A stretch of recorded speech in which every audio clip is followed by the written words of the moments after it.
ঠিক আছে।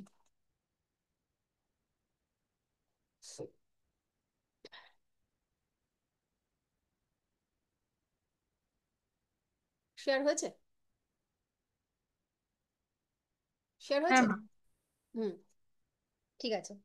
তাহলে প্রথমে আমরা যেটা করব, এরকম একটা ছক ড্র করে নেব। সুন্দর করে একটা ছক ড্র করে নিন।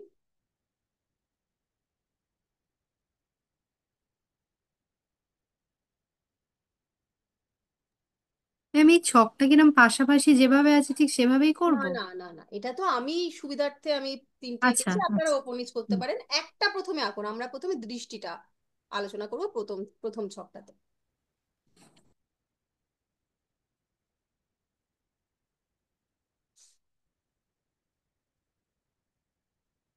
হুম। আচ্ছা, হয়ে গেছে নিশ্চয়ই সবার ড্র করা?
ম্যাম এটা কি লিখবো না চেঞ্জ হবে? না না, লিখুন লিখুন, বোঝার জন্য এটা।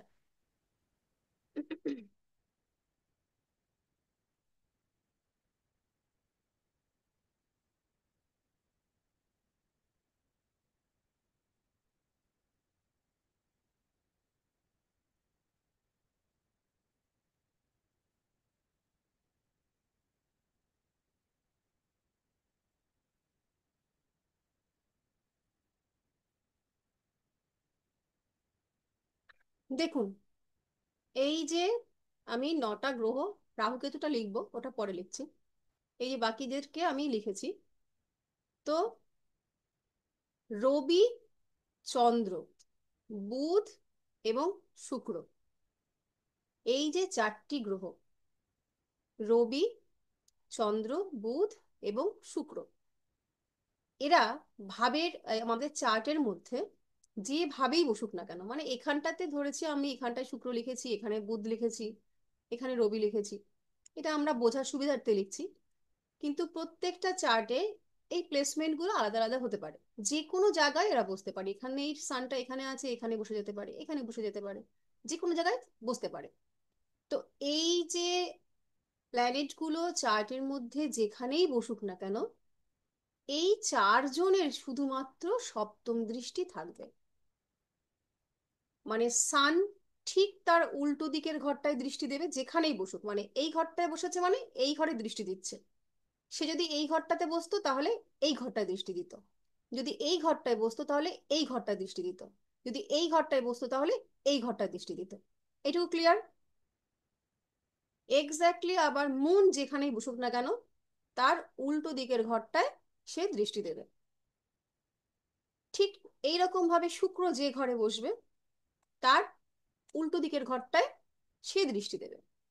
আর বুধ যে ঘরটায় বসবে, ঠিক তার উল্টো দিকের ঘরটায় দৃষ্টি দেবে। তাহলে সান, মুন, শুক্র এবং বুধ, অর্থাৎ রবি, চন্দ্র, শুক্র, বুধ, এদের কেবলমাত্র একটি দৃষ্টি, সেটা হচ্ছে সপ্তম দৃষ্টি। এটা লিখে নিন।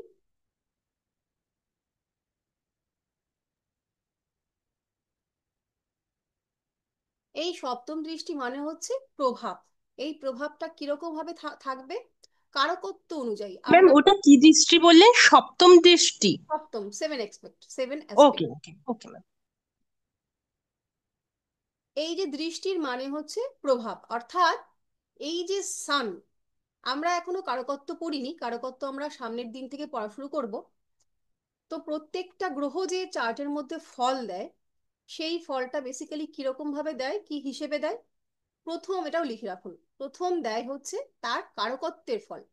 অর্থাৎ একটা গ্রহ তার যে কারকত্বগুলো আছে, অর্থাৎ সে যেগুলো, যে জিনিসপত্রগুলোকে নির্দেশ করছে, সেই কারকত্বের ফলটা প্রথমে দেয়। তারপর দ্বিতীয় নম্বরে ফল দেয় কি? দ্বিতীয় নম্বরে ফল দেয় হচ্ছে ভাবের। অর্থাৎ এইটাকে যদি, এই যে এই ঘরটা, এই ঘরটাকে যদি আমরা লগ্ন ধরি, তাহলে এটা হচ্ছে 1 নম্বর ভাব, এটা 2 নম্বর ভাব, এইভাবে এটা 12 নম্বর ভাব। এগুলো আমরা পরে পড়বো, এখনো পড়িনি। তো এই যে প্রত্যেকটা ভাবের একটা নির্দিষ্ট নির্দিষ্ট বিচার আছে, প্রত্যেকটা ঘর থেকে আমরা আলাদা আলাদা রকম বিচার করে থাকি। তাহলে এই যে সান এই ঘরটাতে বসলো, তাহলে এইটা যদি আমরা লগ্ন ধরি, 1 নম্বর ঘর, তাহলে এই সানটা লগ্ন সাপেক্ষেও ফল দেবে, লগ্নের উপর বসে আছে। তাহলে কি হলো? প্রথমে দিল তার কারকত্বের ফল, সেকেন্ড দিল হচ্ছে ভাবের ফল, হুম, থার্ড দেবে হচ্ছে রাশির ফল। তারপর যেটা হবে গ্রহ সংযোগ বা এই দৃষ্টির ফল, যে এই ঘরটার পরে এই যে গ্রহটা আছে তার উপরে কোন কোন গ্রহদের দৃষ্টি আছে এবং তারা কোন কোন ভাবকে নির্দেশ করছে, সেই অনুযায়ী তারা কিন্তু ফল দেবে। এটুকু ক্লিয়ার, নাকি আরেকবার বোঝাবো? ম্যাম টোটাল 4টে বললেন তো, একটা কারকত্ব, একটা ভাব, তারপর রাশি আর দৃষ্টি। রাশি, দৃষ্টি বা সংযোগ, কোনো গ্রহের সাথে কোনো গ্রহের সংযোগ যদি হয়।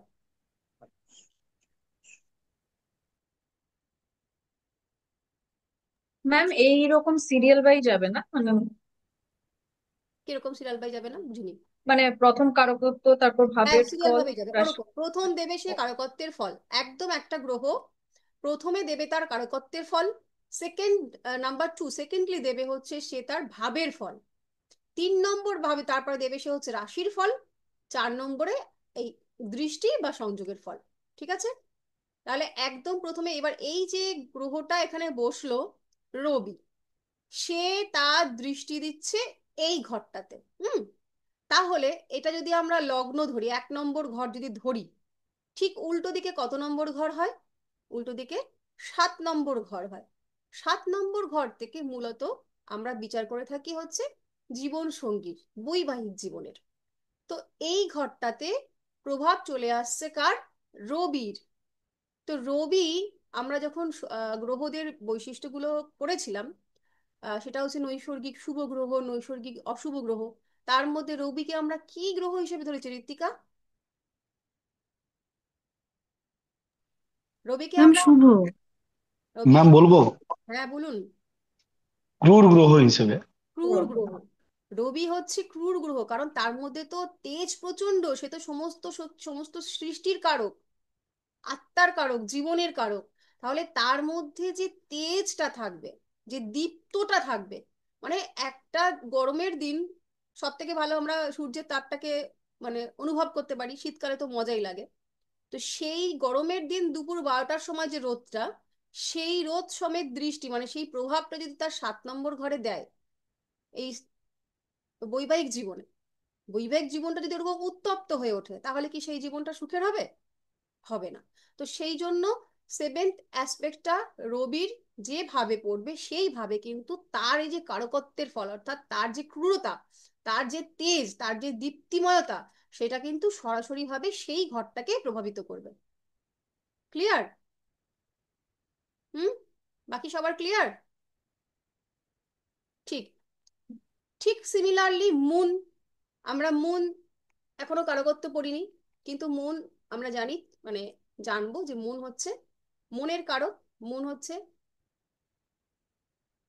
কোমলতার কারক, সফটনেস, মায়ের কারক, মানসিক শান্তির কারক। তো এই যে মুন, তাকে আমরা কি জানি যে নৈসর্গিক একটা শুভ গ্রহ, তাই তো? তাহলে তার যে দৃষ্টিটা যে ঘরটায় পড়বে, তাহলে সেই সৌম্যতা আমরা পাবো। চন্দ্র মানে হচ্ছে একটা সৌম্য গ্রহ, তার মধ্যে যেমন করে ঠিক রাত পূর্ণিমা রাতে শরৎকাল আকাশে চাঁদ উঠেছে, এই যে সৌন্দর্যটা, ঠিক সেই ধরনের সৌন্দর্য বা সেই ধরনের সৌম্যতাটা মন যে ঘরটাকে দেখবে, সেই ঘরের উপর তার কারকত্ব ওয়াইজ ওই ভাবটা কাজ করবে। বুঝাতে পেরেছি? ঠিক সেরকম ভাবে শুক্রর কারকত্ব আমরা কি জেনেছি? শুক্র আগের দিন যে একটা একটা করে আমরা সবকিছুর কিওয়ার্ড গুলো জানলাম। তাহলে শুক্র মূলত কোন ঘরটা, মানে এইটা, এটার কারকত্ব কি? লাভ, ভালোবাসা, ভালোবাসা। সৌন্দর্য। তাহলে এটাও একটা কি হচ্ছে, এটাও একটা শুভ গ্রহ, এটাও একটা শান্তির গ্রহ, ভালোবাসার গ্রহ। সে কেয়ার করে, যেমন চন্দ্র কেয়ার করে, সে লাভ করে হচ্ছে শুক্র। তাহলে সেই শুক্রের যে সপ্তম দৃষ্টিটা যেখানে পড়বে, শুক্র সম্পদের কারক, সেই ঘরটাতে কিন্তু শুক্রের এই কারকত্বের প্রভাবটা পড়বে। আবার বুধ বুদ্ধির কারক। আমরা এটা কিন্তু কারকত্ব ওয়াইজ ভাবছি, এখনো যেহেতু আমরা ভাব শিখিনি, আমরা বাকিটা শিখিনি, শুধু কারকত্বের আমরা একটা করে ওয়ার্ড শিখেছি, যেটুকু জানি সেটুকু দিয়ে আমরা আজকে শিখছি। তাহলে বুধ হচ্ছে কিনা বুদ্ধির কারক। তাহলে বুধের দৃষ্টিটা যে ঘরটায় পড়বে, সেই ঘরে কিন্তু মানুষটি, জাতক বা জাতিকার বুদ্ধি দিয়ে সে কিন্তু কাজ করতে পারবে সেই ঘর সাপেক্ষে। ঠিক আছে, এইটুকু বুঝলাম আমরা, এটুকু বুঝেছি সবাই? কারো হ্যাঁ, কোনো প্রশ্ন হ্যাঁ আছে? ম্যাম, বুঝেছি। হ্যাঁ ম্যাম, হ্যাঁ হ্যাঁ, বুঝেছি। বেশ বেশ। তাহলে এই চারটে গ্রহ আমাদের ক্লিয়ার হয়ে গেল। এরপর আমরা এই ঘরটাতে লিখেছি জুপিটার। জুপিটারের কিন্তু, হ্যাঁ বলুন বলুন। আচ্ছা, উনি ভুলে গেছেন কি বলবেন। তো জুপিটারের এরকম 7 নম্বর দৃষ্টি তো আছেই, তার সঙ্গে আরো দুটো স্পেশাল দৃষ্টি আছে। তাহলে এই ঘরটায় যদি জুপিটার বসে, 7 নম্বর দৃষ্টিটা কত নম্বর ঘরে বসবে বলুন? 8 নম্বর ঘরে। 8 নম্বর ঘর। এই ঘরটাতে তার দৃষ্টি পড়বে, ঠিক। আচ্ছা, এই 7 নম্বর দৃষ্টি ছাড়াও তার আছে 5 নম্বর দৃষ্টি এবং 9 নম্বর দৃষ্টি। তাহলে এই ঘরটা থেকে যদি 5 নম্বর দৃষ্টি জুপিটার দেয়, তাহলে কত নম্বর ঘরে তার ষষ্ঠ ভাবে, ষষ্ঠ ভাবে পড়বে 5 নম্বর দৃষ্টি, এবং এই দশম ভাবে পড়বে 9 নম্বর দৃষ্টি। এই ঘরটায় পড়লো পঞ্চম দৃষ্টি, কি হবে? 1 2 3 4 5। আর নবম, এটা আমরা সপ্তম আগেই পেয়েছি, নবম হচ্ছে এই ঘরটায় দৃষ্টি পড়বে, এই যে নিয়ে এলাম। তাহলে এইটুকু কি ক্লিয়ার? বৃহস্পতির 3টে দৃষ্টি, পঞ্চম, সপ্তম এবং নবম দৃষ্টি। যে ঘরটাতেই বসবে, বৃহস্পতি আমরা দেখেছি এই ঘরটাই বসেছে, তাই আমরা এই ঘরটাকে দৃষ্টি দিয়েছি পঞ্চম দৃষ্টি, এই ঘরটায় দিয়েছি সপ্তম দৃষ্টি, এই ঘরটায় পেয়েছি নবম দৃষ্টি। কিন্তু এই বৃহস্পতিটা যদি এইখানটাতে না বসে এইখানটাতে বসতো, সায়ন্তী বলবে, এইখানটাতে যদি বসতো, তাহলে সপ্তম দৃষ্টি কোথায় পড়তো? ম্যাম, দ্বিতীয় ঘর। দ্বিতীয় ঘর। ম্যাম বলবো? না, এই আমি এই শান্তিকে বলতে বলেছি। ঠিক তেমনি মৌসুমী বলুক, যে এই ঘরটায় যদি বৃহস্পতি বসে, তাহলে নবম দৃষ্টি কোথায় পড়বে মৌসুমী? 1 2 3 4 5 9, কন্যা রাশির ঘরে। তাহলে এই ঘরটা থেকে এই ঘরটা যদি সপ্তম হয়, তাহলে কন্যা রাশি কি করে হচ্ছে? ঠিক করে আরেকবার ম্যাম, বলুন। কোনখানটায় ম্যাম বললেন সপ্তম জুপিটারটা যে? দৃষ্টিটাও তো ভুল আছে। এই ঘরটায় সিংহ জুপিটার, রাশির ঘরে ম্যাম। এইটাই জুপিটার বসবে, হ্যাঁ, এইটাই হ্যাঁ, তো জুপিটার সপ্তম বসবে। দৃষ্টি, এই হচ্ছে সপ্তম সপ্তম দৃষ্টিটা দৃষ্টি তো পড়বে, দ্বিতীয় ভাবে পড়বে না, তৃতীয় ভাবে পড়বে। এই ঘরটায় তৃতীয় ভাবে পড়বে দৃষ্টি, সপ্তম দৃষ্টি এই ঘরটায় বসলে এই সপ্তম দৃষ্টি, ঘরটাতে হ্যাঁ। অষ্টম। আর ওটা সিংহ সিংহ রাশির রাশির ঘরে ঘরে। পড়বে সিংহ নবম রাশির ঘরে। দৃষ্টি, আর পঞ্চম দৃষ্টি পড়বে লগ্নে। হ্যাঁ, এইটুকু কি দেখো, তোমাদের এই যে একটুখানি ভুল হচ্ছে, এই ভুলটার জন্যই জিজ্ঞেস করা, যে আবার আমি একটা অন্য ঘরে নিয়ে যাই। ধরো এই ঘরটাতে বৃহস্পতি বসেছে, ঠিকঠাক করে সময় নিয়ে গুণে বলো, আহ তাড়াহুড়ো করে ভুল বলতে হবে না। এই ঘরটায় বৃহস্পতি বসেছে, নবম দৃষ্টি কত নম্বর ঘরে বসবে প্রতীক বলো? ম্যাম বৃশ্চিক, দেখো বৃশ্চিক যদি রাশির ঘরে। খুব সহজ করে, যদি এই দিক দিয়ে গুনতে অনেকটা অসুবিধা হয়ে যায়, অনেকটা ঘর গুনতে হবে, এই উল্টো দিক দিয়ে গুনবে। যদি এটা লগ্ন ভাব হয়, এটা 12, এটা 11, এটা 10, এটা নবম, এভাবে গুনবে। এদিক বৃশ্চিক, এদিক দিয়ে বৃশ্চিক রাশি। হ্যাঁ, এদিক দিয়ে গুনতে কমের মধ্যে হলে পরে এদিকে সবসময় মনে রাখবে যে ঠিক তার উল্টো দিকের ঘরটা হচ্ছে সপ্তম ঘর। এই ঘরটা 1 নম্বর ঘর হলে এইটা হচ্ছে তার সপ্তম ঘর, এই ঘরটা 1 নম্বর ঘর হলে এইটা হবে তার সপ্তম ঘর, তেমনি এই ঘরটা 1 নম্বর হলে এইটা হবে তার সপ্তম ঘর, ঠিক উল্টো দিকের ঘরটা হচ্ছে সপ্তম। তাহলে সপ্তমটা আমরা আগে ধরে বের বের করে নেবো, তার আগে পরে আমরা গুনে নেবো। ঠিক আছে, আর এবার দেখি আরো কেউ একজন বলুক, দেখি কে বলবে, বলুক ম্যাম, আমি। আমার আমার একটুখানি জিজ্ঞাসা আছে। হ্যাঁ আপনি হ্যাঁ ওই যে শুনুন। বললেন না সানের যে ওই পরের ঘরটাতে বসছে, প্রথমে যদি 12 নম্বর ঘরটাতে যদি ধরুন আমি বৃহস্পতি বসছে, এই ঠিক ঘরটাতে আছে তাহলে, বৃহস্পতি বসছে, হ্যাঁ। হ্যাঁ, তাহলে তার নবম ঘর হবে তাহলে আমার বৃহস্পতি যদি এখানে বসে তাহলে নবম ঘর হবে, যেখানে আপনি শুক্রটা লিখেছেন ওটা নবম ঘর হবে। না না, আমরা তো এইভাবে গুনবো না, এটা এক হয়ে ও যাবে যখন এখানে আচ্ছা। জুপিটার হবে। এটা তার 1 নম্বর, বা যখন যে যেখানে বসছে। হুম। হুম এটা ভালো করে সবাই বুঝে নাও, যে গ্রহটা যেখানে বসছে সেইটা হুম হবে তার 1 নম্বর ঘর। ঠিক হুম আছে। তাহলে হুম বৃহস্পতি যখন এখানে বসে আছে, এখান থেকে হুম। আমরা গুনবো 1 2 3 4 5 6 7 8 9। বোঝা আচ্ছা, গেছে এদিক ব্যাপারটা? থেকে গুনবো, ওকে। হুম হ্যাঁ, হুম হুম হুম অ্যান্টি হুম। ক্লকওয়াইজ গুনবো আমরা মানে সবাই।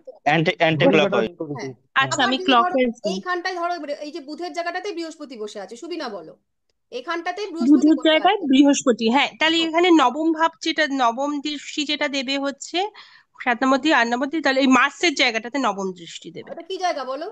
মার্সের জায়গাটাকে কি জায়গা বলে? 6, কন্যা। মানে 6 নম্বর ঘর যেটা, তার নাম কি, কন্যা রাশির নাম? কন্যা। কন্যা রাশি ম্যাম। কন্যার ঘর যেটা, মানে কন্যার ঘর যেটা। এক্স্যাক্টলি। আচ্ছা, এখানটায় ধরো এই বুধের জায়গাটাতেই বৃহস্পতি বসে আছে, সুবিনা বলো 5 নম্বর ঘর কোথায়? 5 নম্বর দৃষ্টি কোথায় যাবে? রাশির নাম পাঁচ বলতে হবে নম্বর কিন্তু। বুধের জায়গাটাতে যদি বৃহস্পতি বসে থাকে তাহলে 5 নম্বর দৃষ্টি যাচ্ছে 1 2 3 4 5, হুম, মানে মকরে মিথুনের জায়গা। না, ঠিক করে বলো। মকরে মকরে মকরে বৃষ না না, বৃষ এই বৃ- ঘরটায় বসে বৃষ আছে, রাশি ম্যাম। নকরে বসে আছে, তাহলে দৃষ্টি পাঁচ বৃষ নম্বর রাশি। কোথায় যাবে? গোনো। বৃষ রাশিতে ম্যাম। হ্যাঁ। এই তো, এক সুবিধা দুই বলুন। তিন চার বৃষতে পাঁচ বৃষতে বৃষতে যাবে, বৃষতে, সরি আমি কাউন্টিং ভুল হ্যাঁ, করলাম, বৃষতে যাবে ম্যাম। ঠিক আছে, আর কেউ কিচ্ছু বলবে না, সুবিনাকে ক্লিয়ার করি, বাকিরা তো বুঝে গেছে। সুবিনা, ধরে হুম নাও এই বৃশ্চিকের ঘরটাতে বৃহস্পতি বসে আছে, এই ঘরটায় বৃহস্পতি বসে আছে। হুম। হুম হুম তাহলে এই ঘরটা যদি বৃহস্পতি বসে থাকে, তাহলে হুম। তার নবম দৃষ্টি কোথায় পড়বে? নবম দৃষ্টি পড়বে 8 9, মানে হচ্ছে মেষ বৃষ মিথুন কর্কটের ঘরে। কর্কটের ঘরে। পঞ্চম দৃষ্টি কোথায় পড়বে? পঞ্চম দৃষ্টি পড়বে, বৃহস্পতি এখানে বসছে, তাহলে 1 2 3 4 5 মিনের ঘরে। আচ্ছা, তো একটা জিনিস 1 2 3 4 5 এইভাবে না গুনে, মানে তোমাদের বাড়িতে যেটা কাজ থাকবে, তোমাদের কিন্তু এখনো অনেকেরই রাশির নাম ভালোভাবে মনে নেই, যার জন্য বলছো ওই মার্স যেখানে বসে আছে ওই 6 নম্বর ঘর। এই রকম ভাবে না মানে বলাটা চলবে না। আমাদের আচ্ছা। প্রত্যেকটা রাশির নাম একেবারে জলের মতন মুখস্থ করে নিতে হবে। আর এই ভাবগুলো, মানে এই যে ঘর সাপেক্ষে, এইটা যদি 1 নম্বর ঘর হয় তাহলে 10 নম্বর ঘর আমার এইটাই হবে, 11 নম্বর ঘর এটাই হবে, 6 নম্বর ঘর এটাই হবে, এই যে মনে রাখাটা, প্রত্যেকে আলাদা আলাদা করে বাড়ির খাতাতে এরকম প্লেন ছক আঁকবে। হুম। ছক হুম এঁকে এখানটা লিখবে মেষ লগ্নের চার্ট, এখানটায় মেষ লগ্ন লিখবে, তাহলে এটা হচ্ছে 1 নম্বর ঘর। মেষ লগ্নের মানে নিজেই নিজেকে প্রশ্ন করবে 6 নম্বর ঘর, এখানে চলে যাব। আবার কি ভাববে, মেষ লগ্নের সাপেক্ষে 9 নম্বর ঘর, এখানে চলে যাব। আবার মেষ লগ্নের সাপেক্ষে 4 নম্বর ঘর, এখানে চলে যাব। মানে এই যে আমি বলতে পারছি যে লগ্ন হুম হুম সাপেক্ষে আমার আমার সামনে যখন চার্ট আসবে, ক্লায়েন্ট আসবে, তখন আমি 1 2 3 4 5 এভাবে গুনবো না। আমাকে সেট করে হুম। বলতে হবে যে এই এই এই ঘরটাতে এই সমস্যা আছে। মনে মনে তুমি গুনতেই পারো, একটু চার চট, আর কাজ করতে করতে তোমাকে আর গুনতেও হবে না, কিন্তু এই অভ্যাসটা কিন্তু তৈরি করে ফেলতে হবে। যে যেমন ধরো সুবিনা, যদি এইটা কারোর এই ঘরটা যদি কারোর লগ্ন হয়, এটা হুম কোন লগ্ন হুম বলো? হুম।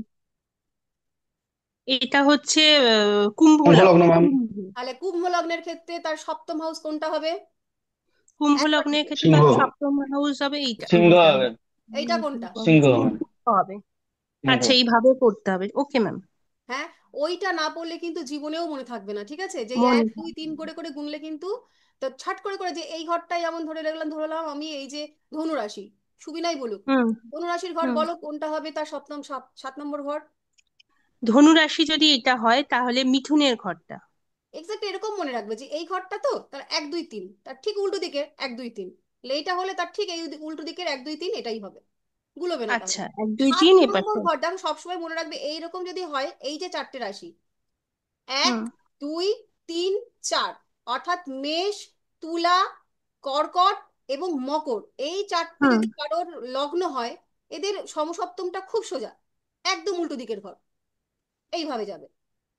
মানে এইটা যদি কারোর লগ্ন হয় তাহলে এটা তার সব 7 নম্বর ঘর, এটা কারোর লগ্ন হলে এটা তার 7 নম্বর ঘর। একদম ক্লিয়ার, খুব সোজা। তারপরে আমরা আসবো কোনাকুনি। এটা কারোর হলে হুম পরে এইটার 1 নম্বর ঘর পরে যদি এইটা কারোর লগ্ন হয়, ঠিক এর পরের ঘরটা হবে। তারপর এইটা যদি হয় তাহলে এর 1 নম্বর 2 নম্বর ঘর, ঠিক এইখান থেকে 1 নম্বর 2 নম্বর ঘর, এটা 7 নম্বর ঘর হয়ে গেল। আর বাকি তো চারটে কোণ ওকে হয়ে গেছে। বোঝাতে ম্যাম পারছি? বলছি এইভাবে প্র্যাকটিসটা করলে হয় না, যে 1 7 2 8 3 9 4 10 5 11?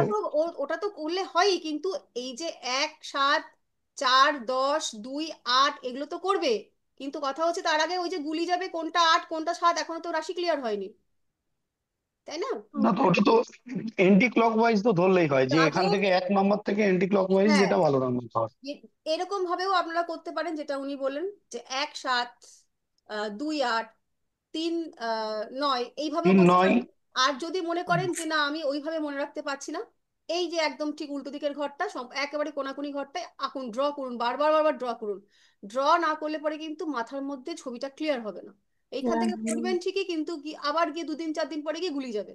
আর প্রথমে হচ্ছে সকলকেই বলবো, যারা একদম নতুন, যারা একটু প্র্যাকটিস করে আছেন, অনেকটা জেনে গেছেন, তাদের তো চাপ নেই, তারা তো জানেনই। কিন্তু যারা নতুন তাদের সব সময় বলবো, এই যে প্রত্যেকটা ঘরের নাম, 1 নম্বর 2 নম্বর নয়, প্রত্যেকটা রাশির এইটা এই এই রাশির নাম, এইটা এই রাশির ঘর, এই যে রাশির নাম সেটা মুখস্থ একেবারে রাখবেন। তারপর হচ্ছে সপ্তম ঘরগুলো ফট করে যদি আমি ম্যাম, জিজ্ঞেস করি, বলুন তাপস বাবু বলুন। বলছি এই, আমরা যদি মাথায় রাখি যে অঙ্কের যে বিপ্রতীক কোণ আমরা শিখেছিলাম না, হুম। এটা বিপ্রতীক কোণটা যদি মাথায় রাখি তাহলে কিন্তু মাথায় যেতে হবে। আপনি তো দ্বিপ্রতীক এখানে সব সময় মনে আছে সেটাও বিপ্রতীক জিজ্ঞেস কোণ, করুন। বিপ্রতীক কোণ হচ্ছে এই দুটো সরলরেখা যদি পরস্পরকে ছেদ করে তাহলে বিপরীত কোণ দুটো, কোণগুলোকে বিপ্রতীক কোণ বলি। হ্যাঁ, উনি যেটা এই বলছেন বিপ্রতীক সেটাও কোণটাই বলা যেতে হচ্ছে পারে। এখানে, হ্যাঁ হ্যাঁ, বিপ্রতীক কোণটা করলে আপনার আপনি দুটো সরলরেখা পরস্পরকে ছেদ করছে ধরুন, বাকিগুলো কিছু নাই, কেবল ক্রস চিহ্নটা আছে, যার যেই তাহলে বিপরীত, হ্যাঁ। সূত্রটাতে ভালো লাগে সে সেই সূত্র ধরে এগোবেন। মূল কথা হচ্ছে ঘরগুলোকে মনে রাখতে হবে, কার সাপেক্ষে, লগ্ন সাপেক্ষে কার কোনটা ঘর। মানে যেমন এইটা আমরা জানি মেষ লগ্ন, এটা কালপুরুষের ঘর, এটা তো ফিক্সড সকলেরই জানা। কিন্তু এইটা বাদেও যখনই পরপর পরপর লগ্নগুলো চেঞ্জ হয়ে যাবে, এইটা লগ্ন হবে এইটা লগ্ন হবে, তখন তার সঙ্গে সঙ্গে ঘরগুলো চেঞ্জ হবে। এইটা আপনারা কিন্তু বাড়িতে প্র্যাকটিস করবেন, একটা ফ্রেশ খাতা নেবেন, দিয়ে আলাদা আলাদা 12খানা এরকম ছক কাটবেন। ছক কেটে আলাদা আলাদা 12টা এরকম লগ্ন বের করবেন, যে একটা মেষ লগ্নের চার্ট, একটা বৃষ লগ্নের চার্ট, ঠিক একদম ঝাটঝাট করে নিজেকে উত্তর দেবেন, 7 নম্বর ঘর কোনটা নিজে বলবেন, 6 নম্বর ঘর কোনটা নিজে বলবেন, দিয়ে তার সমস্তগুলো বের করবেন। ঠিক আছে? তাহলে আমরা বৃহস্পতির দৃষ্টিটা যে পড়লাম সেটা কি সবার ক্লিয়ার হয়েছে? 5 7 9 টুকু ক্লিয়ার হয়েছে? কারো কোনো প্রশ্ন আর আছে? হ্যাঁ ম্যাম। বলুন। ক্লিয়ার? আচ্ছা, তাহলে এবার এই 5 নম্বর 7 নম্বরের এই মানেগুলো আমরা একটু জেনে নেবো, যে এরা আমাদের কি ফল দেবে। 5 নম্বর, বৃহস্পতির পঞ্চম দৃষ্টি হচ্ছে আপনার পরবর্তী জীবন। অর্থাৎ এই যে এইখানটায় জুপিটার বসে আছে, এটা তার লগ্ন, সে 5 নম্বর ভাব দিয়েছে, 5 নম্বর দৃষ্টি দিয়েছে কোথায়? কন্যার ঘরে। অর্থাৎ এই কন্যার ঘরের যে কারকত্বগুলো, যেটা আমরা নেক্সট ক্লাসে পড়বো, এখনো পড়িনি আমরা, সেই কারকত্বগুলো আমাদের পরবর্তী জীবনটাকে প্রভাবিত করবে, পরবর্তী জীবন না, পরবর্তী জন্মটাকে প্রভাবিত করবে। অর্থাৎ এই যে মানুষটার পঞ্চম দৃষ্টি, জুপিটারের পঞ্চম দৃষ্টি যে ভাবটায় পড়েছে, দেখুন জুপিটার এমন একটা গ্রহ, এটাকে বলা হয় প্রদীপের মতন। প্রদীপ যখন আমরা জ্বালাই, তার নিচের দিকটা অন্ধকার থাকে, কিন্তু বাকি দিকগুলো প্রজ্বলিত করে দেয়, একদম উজ্জ্বল করে দেয়। তো সেই রকম ভাবে জুপিটার যে ঘরটায় বসে, সেই ঘরের তুলনায় যে ঘরটায় দৃষ্টি দেয়, বৃহস্পতির দৃষ্টিকে বলা হয় গঙ্গা জল। কি বলা হয়? গঙ্গা জল। তো গঙ্গা জল যেভাবে আমরা ছিটিয়ে ছিটিয়ে সমস্ত কিছুকে শুদ্ধ করে দিই, এই আহ, বৃহস্পতি এমন একটি গ্রহ যে হচ্ছে একেবারেই শুভ গ্রহ। মানে তার মধ্যে আর কোনো রকম কোনো অন্য কোনো কালিমা নেই, একেবারে প্রকৃত শুদ্ধ একটা গ্রহ। তো যেখানে এই চার্টের মধ্যে তো অনেক রকম দুঃখ যন্ত্রণা জ্বালা হতাশা ইত্যাদি থাকবে, অনেক সমস্যা থাকবে চার্টের মধ্যে, এই ভাবটায় সমস্যা থাকতে পারে, এই ভাবটায় সমস্যা থাকতে পারে, যেখানেই দৃষ্টিটা বৃহস্পতির পড়লো, সেই ভাবের যে সমস্যা, সেই সমস্যাটা কিন্তু অনেকাংশে বৃহস্পতির দৃষ্টি পড়ে যাওয়ার জন্য সেই সমস্যাগুলো কেটে যাবে। তাহলে পঞ্চম দৃষ্টি কি দেবে? এই ভাব সম্পর্কিত ওই জাতকের জ্ঞান, বুদ্ধি, স্টেবিলিটি, এগুলো হচ্ছে বাড়িয়ে দেবে বৃহস্পতির পঞ্চম দৃষ্টি। মানে এই যে ঘরটা, এক্ষেত্রে লগ্ন এটা ধরেছি, যদি এটা লগ্ন নাও হতো, ধরুন এইটা লগ্ন, তাহলে দ্বিতীয় ভাবে বসে আছে 6 নম্বর ভাবটাকে সে দৃষ্টি দিচ্ছে। এটা লগ্ন, দ্বিতীয় ভাবে জুপিটার বসে 6 নম্বর ভাবকে দৃষ্টি দিচ্ছে। তাহলে 6 নম্বর জায়গার থেকে আমরা যা যা বিচার করব, সেই বিচার বিশ্লেষণের মধ্যে এই জাতকের বা এই মানুষটির কিন্তু বোধ, বুদ্ধি, জ্ঞান ইত্যাদি তুলনামূলকভাবে অনেক বেশি থাকবে। এটুকু ক্লিয়ার করতে পেরেছি? হুম। আচ্ছা, না ম্যাম, আমি যেটা বুঝতে পারছি না সেটা হচ্ছে যে, যে রাশি, যে বলছে না যে আপনাদের আমাদের পরবর্তী জীবন, হুম, যে রাশি ঘরে দৃষ্টি দিচ্ছে সেই ঘরের মানে কিসের কারকত্ব, মানে। এই ঘরটার কারকত্ব আমরা এখনো পড়িনি, ওই জন্য বুঝতে পারছেন না। হ্যাঁ, এটা শুধু কারকত্বটা লিখে রাখুন, সামনের দিন যখন মানে ধরুন এই 6 নম্বর ঘরটা হচ্ছে কন্যার ঘর, জানি এইটুকু আমরা। কন্যার হ্যাঁ। ঘরটাকে রুল করছে কে? কন্যার ঘরটাকে রুল করছে হচ্ছে বুধ। তাহলে বুধ কি দেবে? ক্যালকুলেশন, হিসাব, বাক বাক ক্ষমতা, হ্যাঁ, হুম। অঙ্ক, যে সমস্ত এই যে কারণগুলো বললাম আমি, এই সমস্ত ব্যাপারে এই মানুষটার কিন্তু জ্ঞান বা বুদ্ধি অন্যান্য মানুষের তুলনায় বেশি হবে। বা এই সমস্ত এই যে কারকত্ব, অর্থাৎ এই যে জিনিসগুলো আমরা জানলাম, এগুলো এই মানুষটাকে হেল্প করবে তার পরবর্তী জনম জীবন যেটা, সেটা এই কারকত্বগুলো হেল্প করবে পরবর্তী জন্মটা, যে যখন জন্মগ্রহণ করবে সেই জন্মগ্রহণের সময় এই কারকত্বর বেস করে সেই মানুষটার জন্মগ্রহণ হবে। এইটুকু বুঝলেন? এটুকু বুঝলেন নাকি ম্যাম বুঝলেন? বলছি শুধু এটা, ম্যাম শুধু কি এটা পঞ্চম ঘর থেকেই পরের জন্মটা বলছেন নাকি সব? শুধুমাত্র এই যে জুপিটারের পঞ্চম দৃষ্টি, শুধু এই ঘরটাই। এবার সপ্তম দৃষ্টি নিয়ে আমরা আলোচনা করব। সপ্তম দৃষ্টির অর্থাৎ কি, অর্থ কি? সপ্তম দৃষ্টি হচ্ছে ঘাত প্রতিঘাত ট্যাকেল করার ক্ষমতা দেবে এই বৃহস্পতি। অর্থাৎ এই যে জুপিটার 7 নম্বর দৃষ্টি দিয়েছে এই ঘরটায়, বৃশ্চিক, এই ঘরটার যা কিছু ঘাত প্রতিঘাত হবে, মানে এই ঘরটা লগ্ন সাপেক্ষে, যদি এইটা লগ্ন ধরি, লগ্ন সাপেক্ষে এটা হচ্ছে 8 নম্বর ঘর। এই ঘর থেকে আমরা দুঃখ, যন্ত্রণা, পীড়া ইত্যাদি বিচার করি। দেখুন আপনারা ভাব এখনো পড়েননি, কারকত্ব এখনো পড়েননি বলে একটু অসুবিধা হচ্ছে। ভাব কারকত্ব যখন পড়ে নেবেন তখন এটা একদম ক্লিয়ার হয়ে যাবে, তখন এটা আরেকবার আপনারা পড়ে নেবেন। তো এই যে এই অষ্টম ভাব থেকে আমরা দুঃখ, যন্ত্রণা, পীড়া, হতাশা ইত্যাদির বিচার করি, এই সংক্রান্ত ঘাত প্রতিঘাত যদি এই মানুষটার জন্মচার্টে তৈরি হয়, তখন মানে এই যে এখান থেকে এমনি ঘাত প্রতিঘাত, দুঃখ যন্ত্রণা থাকবে। জুপিটারের এই যে 7th অ্যাসপেক্ট, সে কি করবে? যে এই দুঃখ যন্ত্রণাগুলোকে প্রশমিত করবে। বুঝতে পারলাম? ম্যাম তার মানে সপ্তম ঘর অনুযায়ীও মানে পঞ্চম ঘর অনুযায়ীও দেবে, আবার সেই ঘরে যে রাশি আছে সেই রাশি অনুযায়ীও দেবে একদম। শুভ ফল। এই শুভ ফলটা যে রাশি, আমি কি বলেছি আগে? কারকত্ব, প্রথমে সে কারকত্বের ফল দেবে। এই যে কারকত্বগুলো আমরা যখন পড়বো না তখন বুঝতে পারবেন। আজকে একটু শুধু শুনে আর একটু লিখে রাখুন, একটু সমস্যা হচ্ছে আমি বুঝতে পারছি, কিন্তু এইটা একটু আমরা প্রাথমিক তো একটু শিখে নিয়ে এরপরে যখন আমরা কারকত্বগুলো জানবো তখন একদম আমরা এই রুলগুলো অ্যাপ্লাই করাটা শিখে যাবো। যে এই ঘরটা থেকে আমরা যা একটা মানুষের যে কোনো ঘর, এইটাতে যেমন ধরুন এই 8 নম্বর দৃষ্টিটা এই 8 নম্বর ঘরে পড়েছে, সাপোজ এটা মেষ লগ্ন, তাই জুপিটার এখানটায় বসে আছে বলে 8 নম্বর এই সপ্তম দৃষ্টিটা 8 নম্বর ঘরে গিয়ে পড়েছে। এবার ধরুন মেষ লগ্নটা ঠিক আছে কিন্তু বৃহস্পতিটা এখানে বসেনি, বৃহস্পতিটা এইখানে বসেছে, তাহলে এখানে বসে তার 7 নম্বর দৃষ্টিটা কোথায় পড়েছে? এখানে পড়েছে, তাই তো? এই ঘরটা পড়েছে তো। এই ঘরটা মেষ লগ্নের কত হ্যাঁ ম্যাম। নম্বর ভাব? এই ঘরটা মেষ লগ্নের 10ম ভাব। দশম, কর্মভাব। হ্যাঁ, দশম থেকে আমরা কাজের বিচার করি। হুম।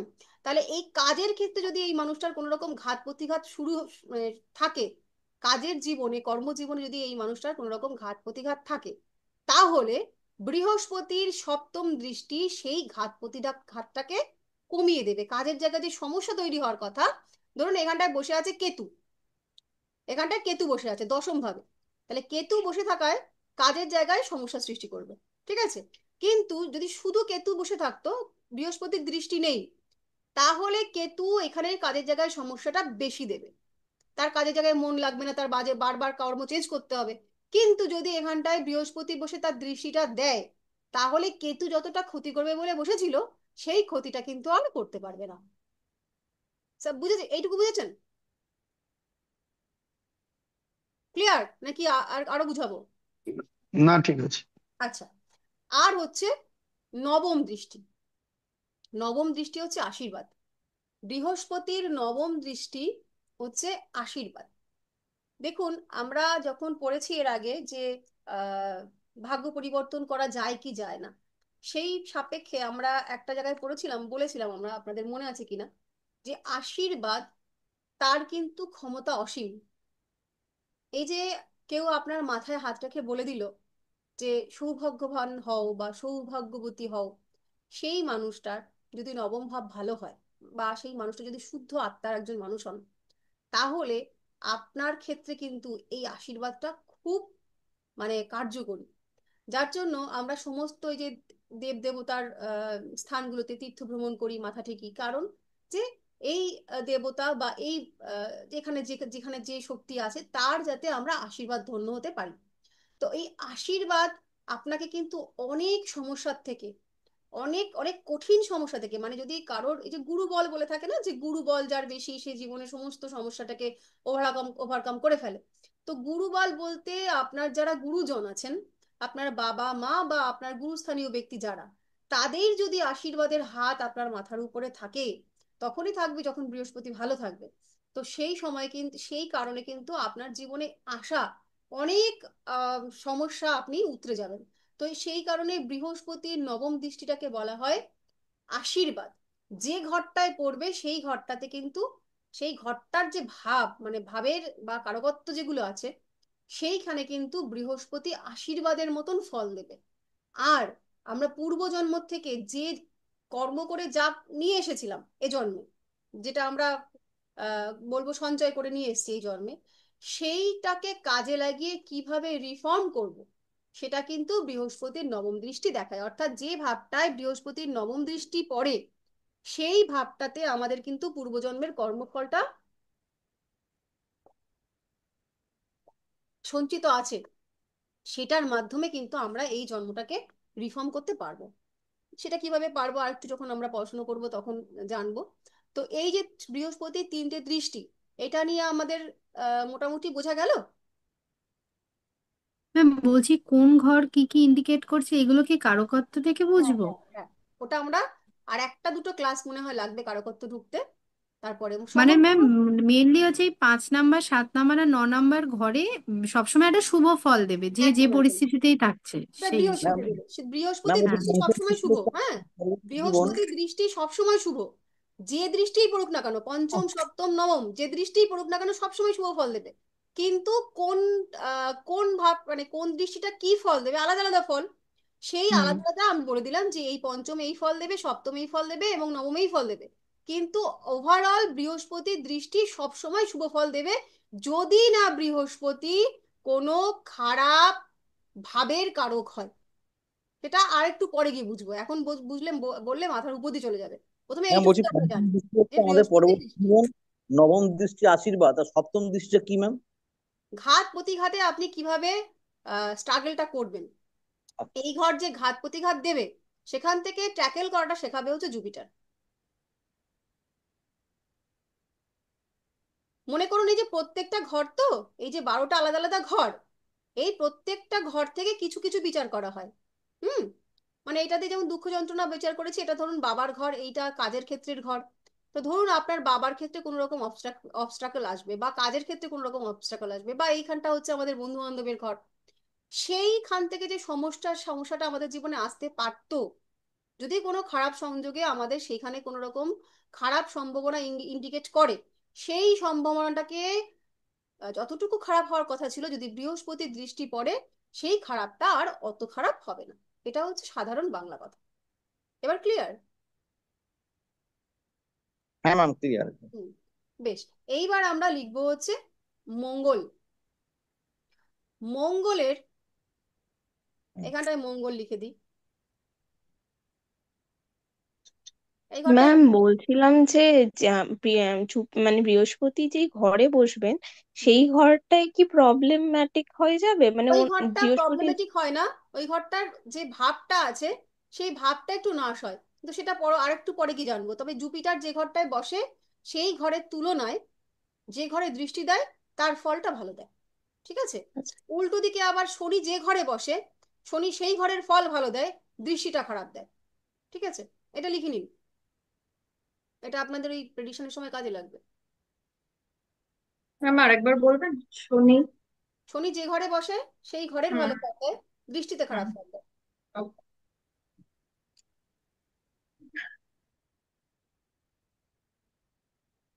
ম্যাম বৃহস্পতি যে ঘরে বসে সেই ঘরের ভাবটাকে একটু ভাবনাশ করে। আচ্ছা। তবে সেটা কিন্তু শর্ত সাপেক্ষে, কখন কি সেটা আবার বুঝতে হবে, এবার সব ক্ষেত্রে এটা ভেবে নিও না।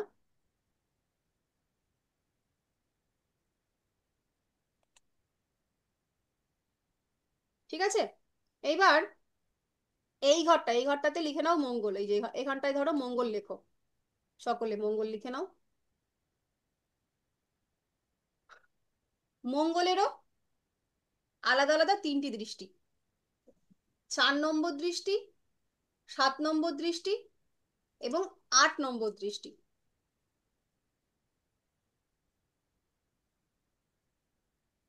ঠিক আছে? এই ঘরটাই ধরো বসেছে, তাহলে 4 নম্বর ঘরের দৃষ্টি কোথায় যাবে? 4 নম্বর দৃষ্টি, একটা কি বললেন? 8 নম্বর। 4, 7, 8।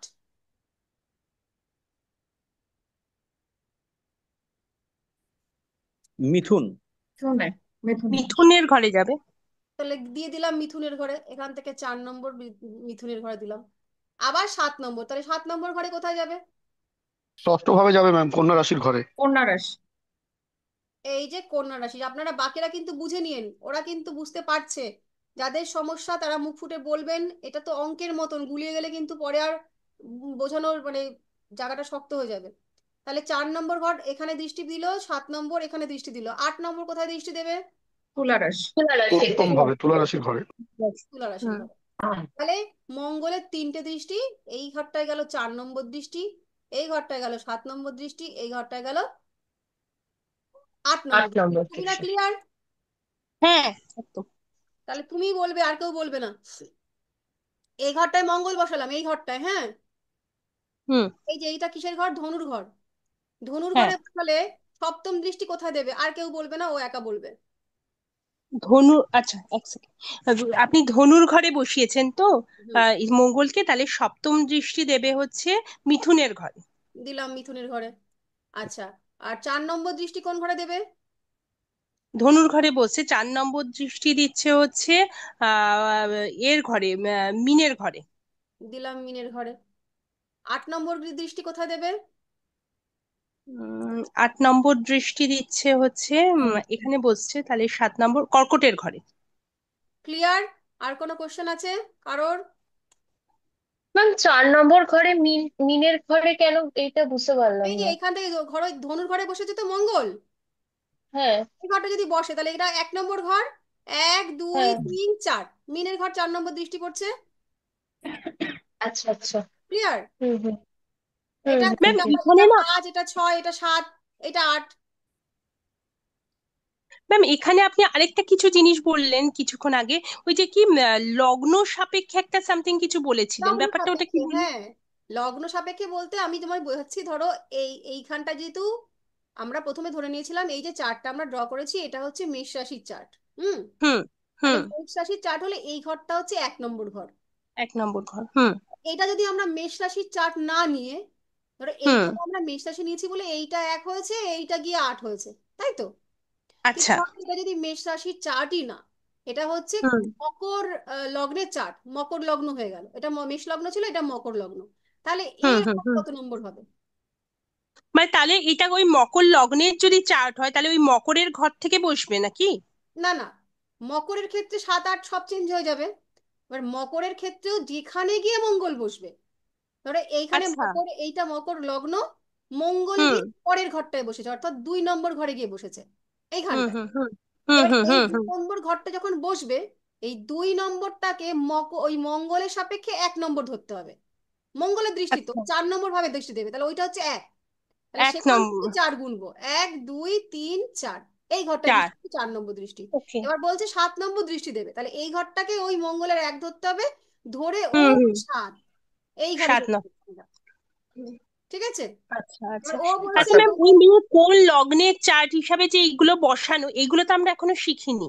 কেন, এটা তো আমরা প্রথমেই শিখেছি। না, লগ্নে না, আমরা তো শিখেছি যে মেষ বৃষ কোন ঘরে, মেষ বৃষ মিথুন হ্যাঁ, কর্কট কোনগুলো বসানো। এবার যখনই মেষ, এই যে ধরো এই এই এই এই চারটায় চলে আসি, মনে করো তুমি বলো হ্যাঁ, যে এইখানের মধ্যে আমার বৃশ্চিক রাশির ঘর কোনটা? বৃশ্চিক রাশির ঘর হচ্ছে 8 নম্বর ঘরটা, এই যে এই পাশে যে এটা, ঘরটা আছে। এইটা, তাই তো? যে হ্যাঁ হ্যাঁ, এই ঘরটা, হ্যাঁ তাহলে হ্যাঁ হ্যাঁ। এটাই যখন লগ্ন হয়ে যাবে, আমরা বলেছি অ্যান্টি ক্লকওয়াইজ ভাব গুনতে, তাহলে এটা যদি হুম। লগ্ন হয় তাহলে তার সাপেক্ষে 2 নম্বর ঘর কোনটা?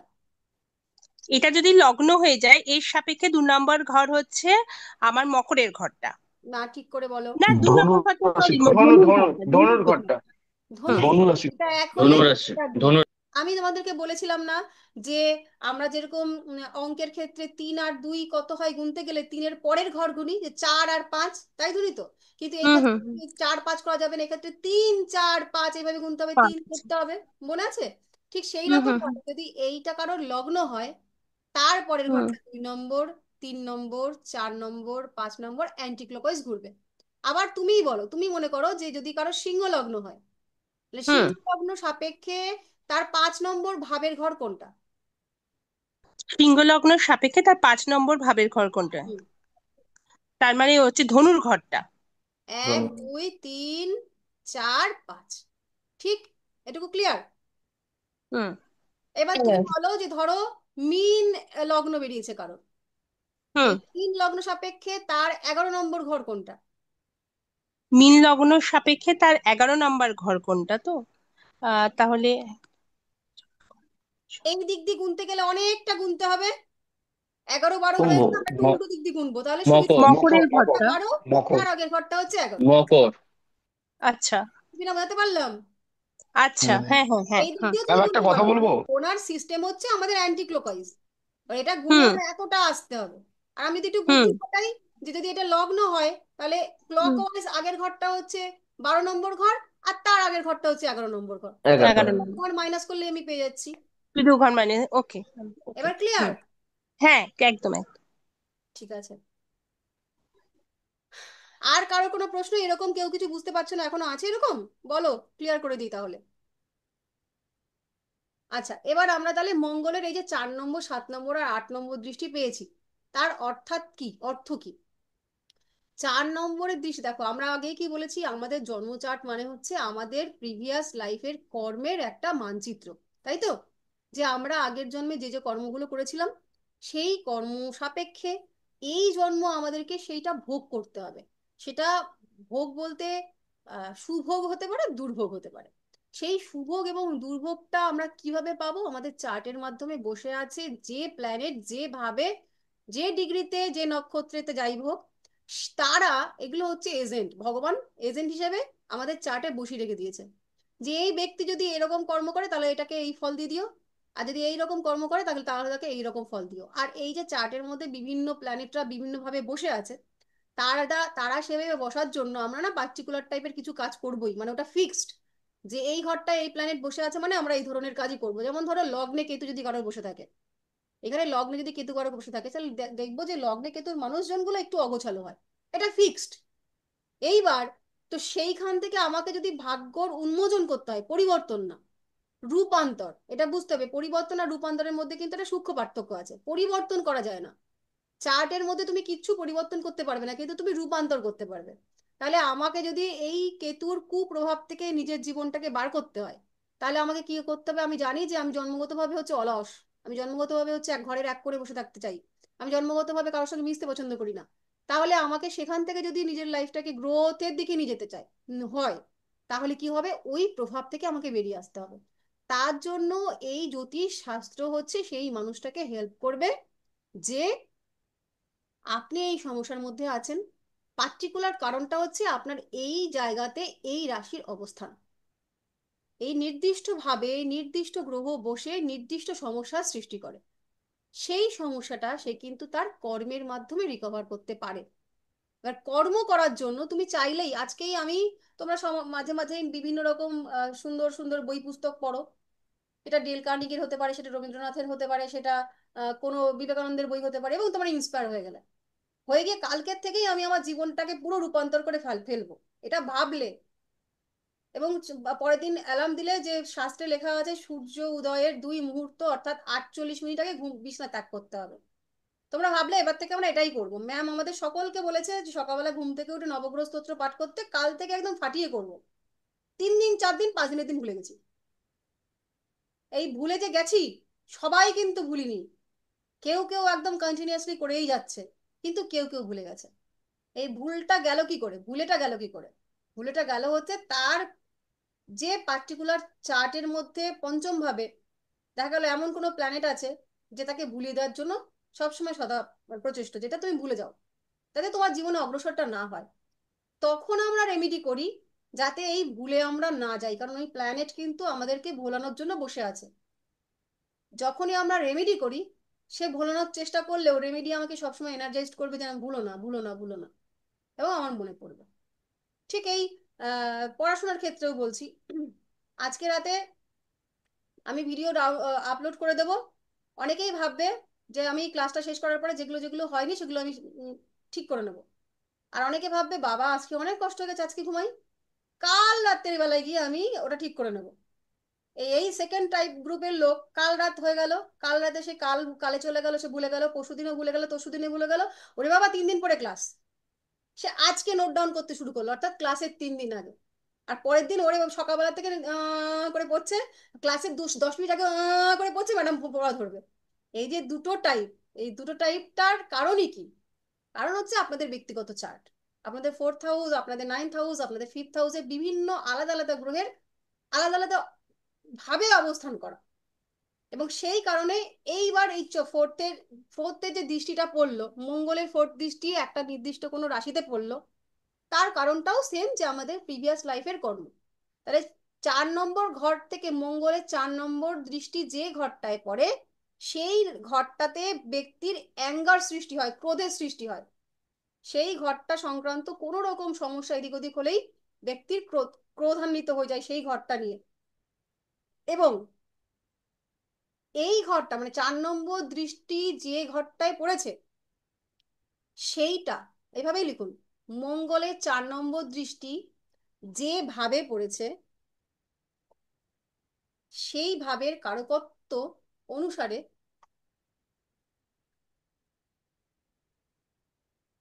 ব্যক্তি আগের জন্মে খারাপ কাজ করেছিল, এবং সেই কারণে ওই ভাব সংক্রান্ত ক্রোধের সৃষ্টি ব্যক্তির হবে। কিরকম?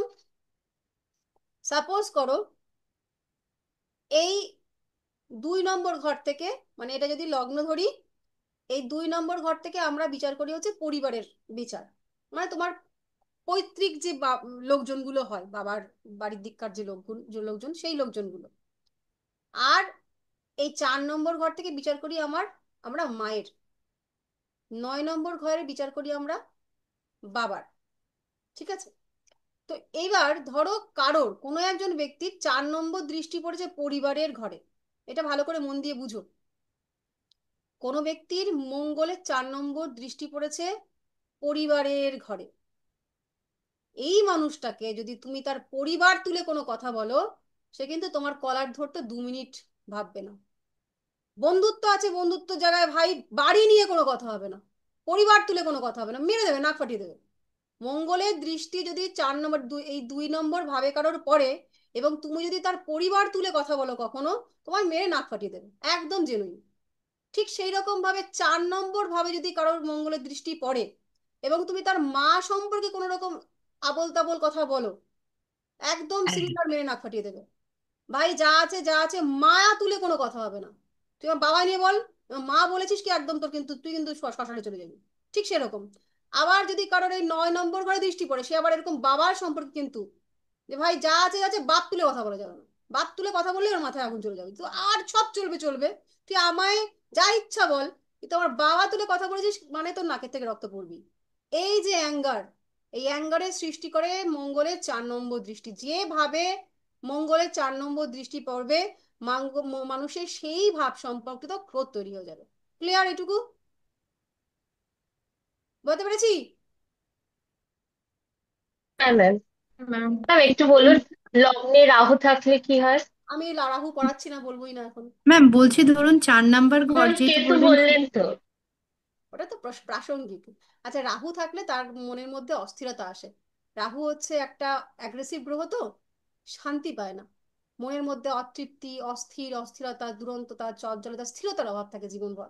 এবং সেই মানুষটার মনের মধ্যে যাই চলুক আর তাই চলুক, যেরকম পরিস্থিতি হয়ে যাক, কি যেন পেলাম না, কি যেন হলো না, একটা হতাশাও কাজ করে। লাইফে অনেক অবস্টাকল আসে, আপস অ্যান্ড ডাউন চলতে থাকে, আরো অনেক কিছু। বলো এবার তুমি কি বলছিলে ঋত্বিকা? ম্যাম ধরুন ওই 4 নাম্বার দৃষ্টিটা যদি ধরুন মায়ের ঘরে বা বাবার ঘরে পড়ে, তখন কেউ তাদের নামে বললে রেগে যাচ্ছে, কিন্তু সে কি তার বাবা মা বা পরিবারের উপর রেগে যায়, এটাও হতে পারে। এটাও হতে পারে। আচ্ছা। ওই যে বাবা বা মা, তারা যদি কোনো রকম মিসবিহেভ করে, হুম। সঙ্গে সঙ্গে তার অ্যাকশনটা শুরু হয়ে গেল। ঠিক। আচ্ছা। আচ্ছা, এবার 7 নম্বর দৃষ্টি, মঙ্গলের 7 নম্বর দৃষ্টি যেভাবে পড়বে, ব্যক্তির সেই সংক্রান্ত ডিজায়ার তৈরি হবে, আকাঙ্ক্ষা, কামবাসনা, মানে কাম নয় কিন্তু, মানে বাসনা, কামনা বাসনা তৈরি হবে।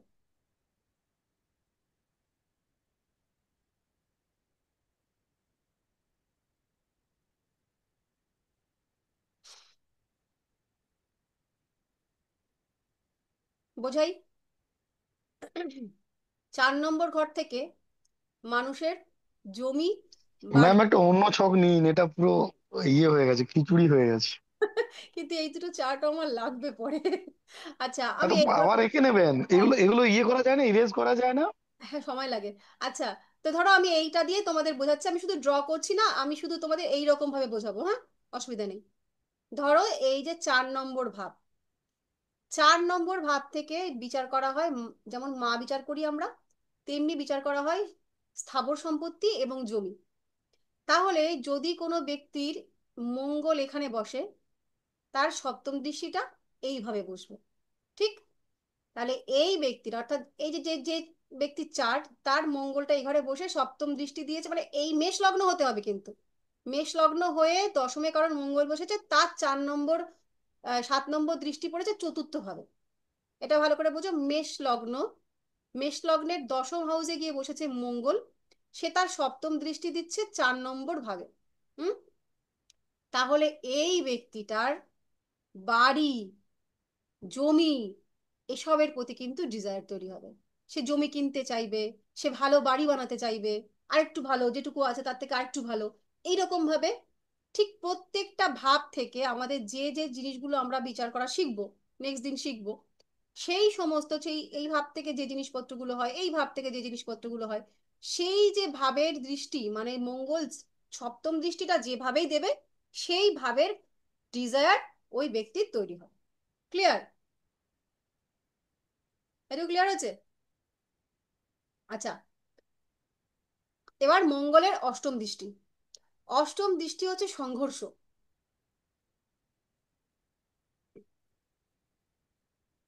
অর্থাৎ মঙ্গল যে ভাবে বসে থাকবে, সেই ভাব থেকে যেখানে অষ্টম দৃষ্টি দেবে, তার কারকত্ব নিয়ে ওই মানুষটার সংঘর্ষ করতে হবে তার কারকত্ব প্রাপ্তির জন্য।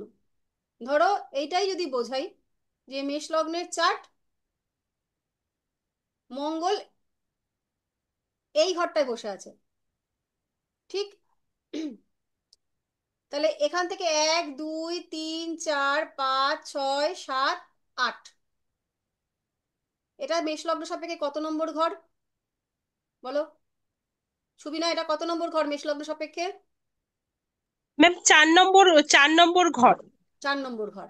তাহলে 4 নম্বর কর্কট ঘর থেকে রাশির আমরা ঘর। কি বিচার করলাম? মা, আমরা বিচার করলাম জমি, বাড়ি, স্থাবর সম্পত্তি। তাহলে এই হুম ঘরটাতে যদি মঙ্গল বসে, তার 8 নম্বর দৃষ্টি এই ঘরটায় পড়ছে, হুম। সেই বাড়ি জমি ইত্যাদি।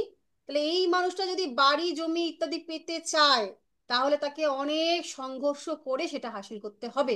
বা এই যে চার্টের এই এই ঘরের যে সমস্ত জিনিসপত্র আমরা পেলাম মায়ের জন্য, বাড়ির জন্য, বা জমির জন্য, তাকে কিন্তু সংঘর্ষ করতে হতে পারে, মানে এটা প্রাপ্তি করতেও তাকে সংঘর্ষ করতে হবে, অথবা এইটার জন্য তাকে সংঘর্ষ করতে হবে। মানে মায়ের জন্য তাকে ওরাই অনেক কষ্ট করতে হলো, জীবনে একটা বাড়ি তৈরি করতে গেলে অনেক অনেক কষ্ট করতে হলো, বা এই বাড়ির জন্য তাকে কোথাও লড়াই করতে হলো। বোঝা গেল? ক্লিয়ার? ম্যাম, মায়ের কাছ থেকে ধরুন ভালোবাসা বা এই যে ব্যাপারগুলো, অনেকে যেমন একটু অবহেলিত হয়, এই ব্যাপারগুলো তো ইঙ্গিত করছে। না না, এটা মঙ্গলের জন্য করছে না, সেটা আবার অন্য অন্য কিছুতে করবে। আচ্ছা এক্ষেত্রে আচ্ছা। মায়ের মাথা গরম হতে পারে। এই যে মঙ্গলের দৃষ্টিতে, যে দৃষ্টিই হুম। পড়ুক না কেন, যদি 4 নম্বর ভাবে মঙ্গলের দৃষ্টি পড়ে, তাহলে তার যে মা, তার মায়ের খুব তাড়াতাড়ি মানে চট করে রেগে যাওয়ার প্রবৃত্তি থাকবে। ঠিক আছে, তাহলে মঙ্গল হয়ে গেল। কিন্তু এরপর, শুধুমাত্র অষ্টম দৃষ্টিটা হ্যাঁ, খারাপ নাকি? কি কি, মঙ্গলের অষ্টম দৃষ্টি হচ্ছে খারাপ? হ্যাঁ, অষ্টম দৃষ্টি খারাপ, চতুর্থ দৃষ্টি, মঙ্গলের দৃষ্টি বেসিক্যালি খারাপই, খুব খুব একটা ভালো না। আচ্ছা। মঙ্গলের দৃষ্টি, শনির দৃষ্টি খারাপ, সেখানে বৃহস্পতির দৃষ্টি হচ্ছে গঙ্গা জলের মতো। এবার তারপরে একটা প্রশ্ন আছে, যদি মঙ্গল আবার ভাবপতি হিসাবে শুভ ভাবপতি হয়, তখন কিন্তু আবার খারাপ ফল দেবে না। ম্যাম, মঙ্গলের দৃষ্টি কারোর যদি লগ্নতে থাকে সেটাও কি খারাপ হয়? ও তো রাগ, প্রচন্ড রাগ হবে, জেদ প্রচন্ড হবে। রাগ জেদ, রেগে গেলে কি কথাবার্তা বলছে কোনো মাথা মুন্ডু থাকবে না, একদম কাটিয়ে দেবো চুটিয়ে দেবো এরকম টাইপের মানসিকতা চলে আসবে। রেগে গেলে যে কি বলবে সে নিজেই জানে না, তখন সে একটা আলাদা মানুষ। লগ্নে মঙ্গল থাকলেও তাই। মঙ্গলে যদি রাহু থাকে ম্যাম? রাহু তাকে একবার বললাম তো, অস্থিরতা, অতৃপ্তি, কি পেলাম না জীবন জুড়ে একটা। না ম্যাম, বলছি মঙ্গলের সঙ্গে যদি রাহু থাকে। তাহলে আরো বেশি বাড়িয়ে দেবে। রাহু তো হচ্ছে এগুলো বাড়ানোর, রাহু হচ্ছে অস্বাভাবিক গ্রোথের কারক, আর এইগুলোকে আরো অনেক বেশি পরিমাণ বাড়িয়ে দেবে। মঙ্গলের যা যা কারকত্ব সেগুলোকে অনেক বেশি বাড়িয়ে দেবে।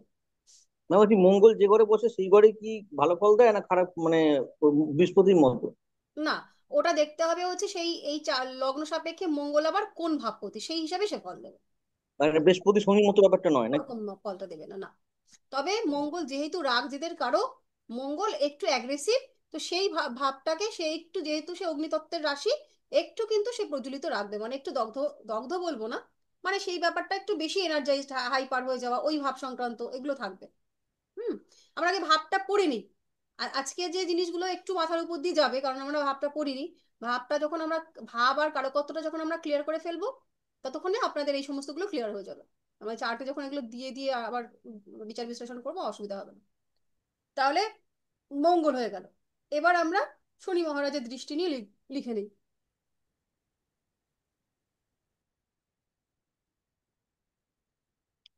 শনি মহারাজের, মঙ্গলের যে 8 নম্বর দৃষ্টি, ওটা হচ্ছে সংঘর্ষকে বোঝায়। হুম, সে যে ভাবটাকে দৃষ্টি দেবে সেই ভাব সংক্রান্ত প্রাপ্তির জন্য তাকে সংঘর্ষ করতে হবে, অথবা সেই ঘরটার জন্য তাকে সংঘর্ষ সংঘর্ষ করতে হবে। এই যে ঘরগুলো যে কারকত্ব আমরা পাবো, সেই কারকত্ব প্রাপ্তির জন্য অথবা সেই কারকত্বের জন্য। ঠিক আছে,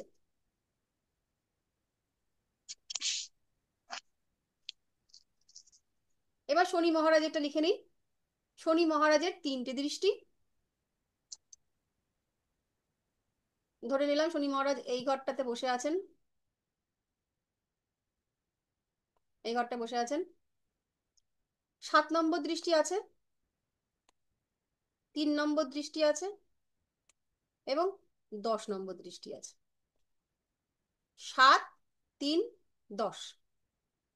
ঠিক, তাহলে বৃহস্পতির পেয়েছিলাম আমরা 5, 7, 9, মঙ্গলের 4, 7, 8, আর শনি মহারাজের 3, 7, 10। দৃষ্টিটা কিন্তু সবাই খুব গুরুত্বপূর্ণ ভাবে পড়বেন, এটা কিন্তু খুব ভাইটাল একটা চ্যাপ্টার। এমনি সারা জীবনই প্রেডিকশনের সময় কাজে লাগবে, এবং পরীক্ষাতেও আপনারা যখন পরীক্ষা দেবেন তার মধ্যেও কিন্তু এটা একটা বেশ গুরুত্বপূর্ণ আহ, জিনিস। এর নিয়ে প্রশ্ন কিন্তু আসে। হুম, তো এইটা আপনারা কিন্তু জলের মতন গুলে খাবেন, একবারের জায়গায় দুবার বুঝবেন, কিন্তু বুঝে নেবেন। তো এই যে সুবিনা, সুবিনা ছাড়া আর কারোর কি বুঝতে অসুবিধা আছে এই দৃষ্টি নিয়ে? ক্লিয়ার সবাই? হ্যাঁ ম্যাম। ম্যাম, বৃহস্পতির 5 নম্বর দৃষ্টিটা একটু বলে দিন যে ওটা কি করে। বলে দিলাম তো, পূর্বজন্মের কিছু একটা বলছিলেন। ওটা বলে দিয়েছি, আপনি পরে আবার ভিডিওতে দেখে দেখে নেবেন। ওটা অনেকটা আলোচনা হয়েছে, তখন কোথায় ছিলেন, ঘুমাচ্ছিলেন? অনেকক্ষণ বলেছি ওটা নিয়ে। ওই ভিডিও দেখে আপনি করে নেবেন, সময় আমাদের শেষের দিকে, রিপিট করতে পারবো না। রিপিট করতে গেলে অনেক সময় নষ্ট হয়ে যাবে, নতুনটা করি। ওটা আপনি একটু ঠিক। ভিডিও দেখে নেবেন, হ্যাঁ। হ্যাঁ হ্যাঁ। হ্যাঁ, তো এই যে দেখুন, 3 নম্বর শনি, 3 নম্বর দৃষ্টি, 7 নম্বর দৃষ্টি, এবং 10 নম্বর দৃষ্টি। 3 নম্বর দৃষ্টি হচ্ছে পরাক্রমের ভাব। শনি মহারাজ যে ঘরটায় বসবে সেই ঘরটাকে মজবুত করে, কিন্তু 3 নম্বর দৃষ্টি যে ঘরটায় দেয় সেই ঘরটায় পরাক্রম দেয়, অর্থাৎ এই ঘরটা এই ঘরটা নিয়ে তাকে অনেক রকম লড়াই করতে হয়। এবং এই ঘরটা সম্পর্কে তার হচ্ছে, যেহেতু শনি মহারাজ নিজে সে হচ্ছে পীড়াকারক, হতাশাকারক, মৃত্যুর কারক গ্রহ, সে এই যে ঘরে 3 নম্বর দৃষ্টি দিচ্ছে সেই ঘরের কারকত্ব সম্পর্কে ব্যক্তির বা জাতকের নৈরাশ্যতা চলে আসে, নেগেটিভ মেন্টালিটি। ক্লিয়ার? এটুকু বলতে পারলাম? মানে ধরুন 4 নম্বর ঘরটা আপনারা সবাই জেনেছেন যে এখান থেকে বাড়ি আর জমি ইত্যাদি বিচার হয়। তো যদি শনি মহারাজ এখানে বসে 3 নম্বর দৃষ্টিটা এখানে দেন, তাহলে তার বাড়ির প্রতি নৈরাশ্যতা থাকবে, বৈরাগ্যতা থাকবে, বাড়িতে তার মন থাকবে না, তার মনে হবে যে না, মনে শান্তি নেই। বাড়ি যদি বলা হয় বাড়ি কবে করবি, বাড়ি আমার দ্বারা হবে না, ও বাড়ি আমার এই জন্মে হবে না, এই যে নৈরাশ্যতা গুলো, এবং সেগুলো অ্যাচিভ করতে তাকে কিন্তু অনেক মানে লড়াই করতে হবে। এটা গেল। আচ্ছা, তারপর হচ্ছে সপ্তম দৃষ্টি। সপ্তম দৃষ্টি হচ্ছে যে ঘরটায় বসবে ডিরেক্টলি সেই ঘরটার শনি হচ্ছে শনি মহারাজ সেই ঘরটার যে সেই ঘরটার থেকে যে প্রাপ্তি এটা ডিরেক্টলি নাশ করে দেয়।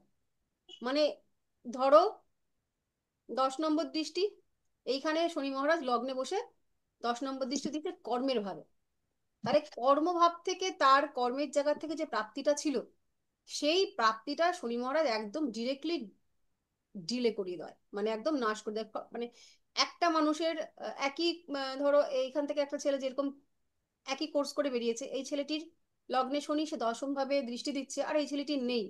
এই যত তাড়াতাড়ি তার কর্মক্ষেত্রে অ্যাচিভ করবে, একে শনি মহারাজ অনেক বেশি ডিলে করাবে, অনেক।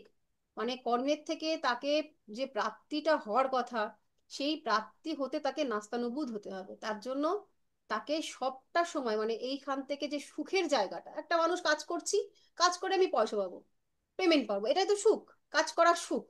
তো কাজ করার থেকে প্রাপ্তি, তো এই টাকাটা পেতে পেতে পেতে পেতে তার আবার দেখা গেলো 2য় মাস আসার টাইম হয়ে গেল।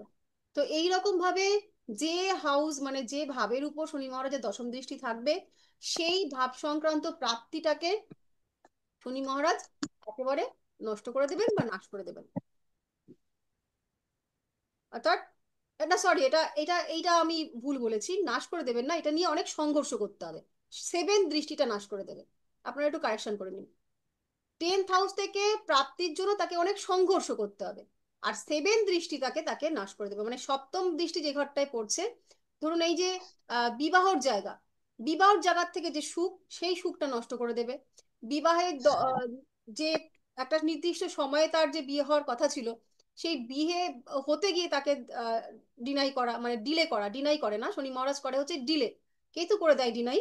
তো সেখান থেকে ডিলে করে দেওয়া। আর এই যে 10ম দৃষ্টি পড়েছে, 10ম দৃষ্টি তাকে শনি মহারাজ দৃষ্টি দেওয়ার পরে মানে কর্মে সফলতা পেতে গেলে তাকে অনেক বেশি সংঘর্ষ করতে হবে, যার 10ম দৃষ্টি নেই তার তুলনায়।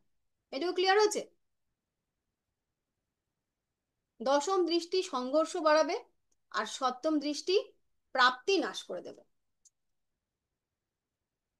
ঠিক আছে?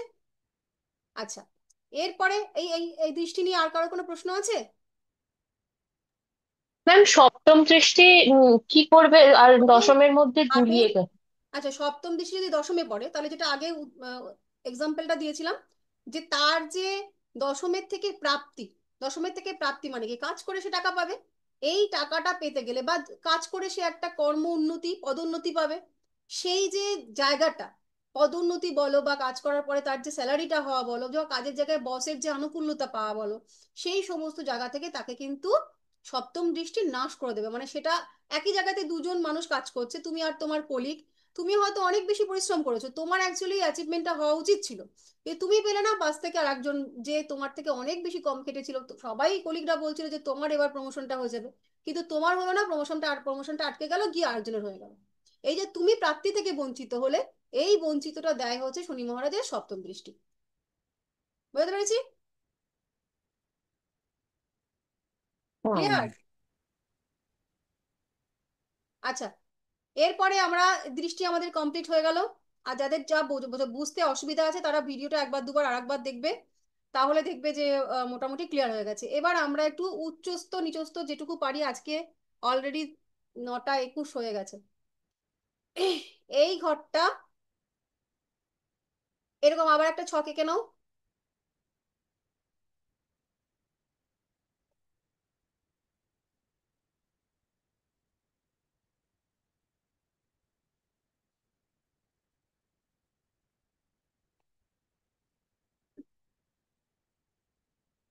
এই ঘরটাই হচ্ছে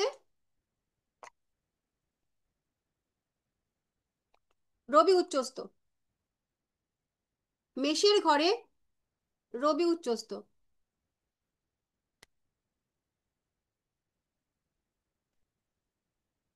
এটা লেখা হচ্ছে 0 থেকে 10 ডিগ্রি পর্যন্ত রবি উচ্চস্থ।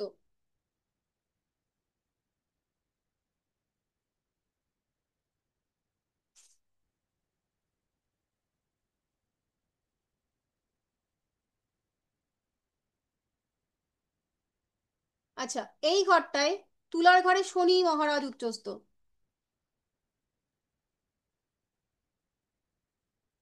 এটা লেখো 0 থেকে 20 ডিগ্রি।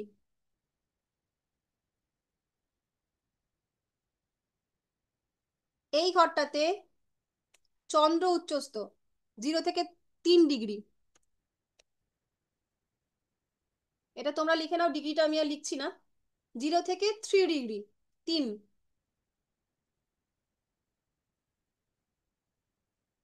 রাহুর ঘরটা নিয়ে দ্বিমত আছে, কেউ বলেন এই ঘরটায়, কেউ বলেন এই ঘরটায়। তো এখানে রাহু উচ্চস্থ 20 থেকে 30 ডিগ্রি।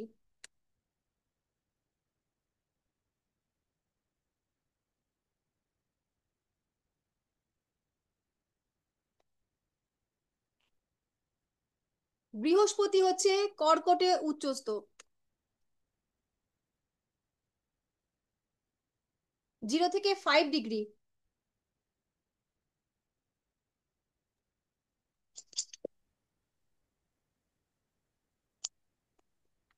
কন্যার ঘরে বুধ উচ্চস্থ 0 থেকে 15 ডিগ্রি।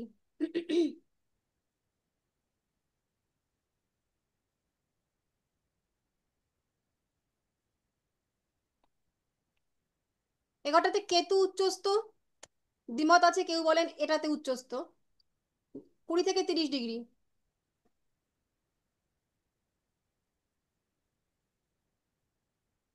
তুই কত ডিগ্রি বললেন? 0 থেকে? 20 থেকে 30 ডিগ্রি, এখানে কেতু 20 থেকে 30 ডিগ্রি। এখানটায় মঙ্গল উচ্চস্থ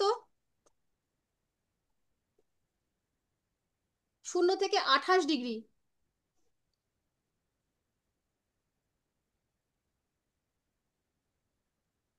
এখানটায় শুক্র উচ্চস্থ 0 থেকে 27 ডিগ্রি। এবার দেখুন খাতার উপরের দিকে পৃষ্ঠায় বড় বড় করে লিখে রাখুন, কারকত্ব শেষ হবার পর এই যে দেখুন, এই যে মঙ্গল, আমরা শুনেছিলাম যে মঙ্গলের প্রধান শত্রু নাকি শনি মহারাজ, তাই তো? তো শনি মহারাজের ঘরে মঙ্গল কি করে গিয়ে আবার উচ্চস্থ হয়ে গেল? এখানে তো তার বলটা কম হয়ে যাওয়া উচিত ছিল। তা সত্ত্বেও শনি মহারাজের ঘরে গিয়ে মঙ্গল উচ্চস্থ হয়েছে।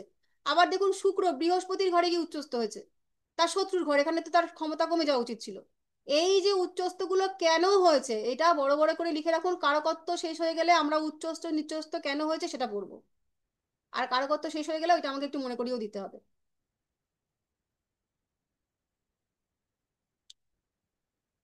এটা হয়ে গেল। ঠিক আর একটা চার্ট আঁকুন এই পাশটায়। এবার আমরা নিচস্থ লিখবো, এক্স্যাক্টলি এটা উল্টে যাবে। এই ঘরটাতে শনি, সে নিচস্থ শনি মহারাজ 0 থেকে 20 ডিগ্রি।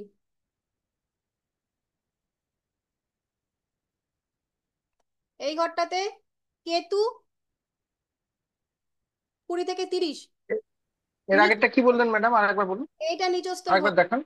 এটা নিচের ঘর। ম্যাডাম শনিটা কি বললেন? এই শনি বলছি, মহারাজ। এক হ্যাঁ, সেকেন্ড, এক সেকেন্ড, বলছি।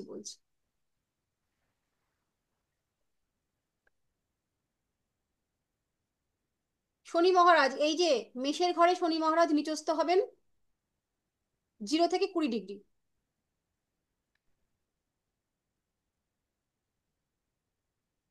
মিথুনের ঘরে কেতু গিয়ে নিচস্থ হয়ে যাবেন 20 থেকে 30 ডিগ্রি। কর্কটের ঘরে মঙ্গল গিয়ে নিচস্থ হবেন 0 থেকে 28 ডিগ্রি। এই ঘরটাতে গিয়ে শুক্র নিচস্থ হয়ে যাবেন 0 থেকে 27 ডিগ্রি।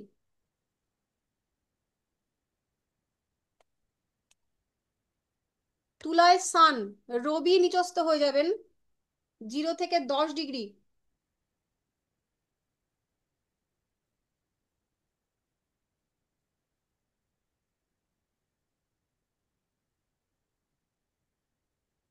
এই ঘরটায় চন্দ্র নিচস্থ হবে।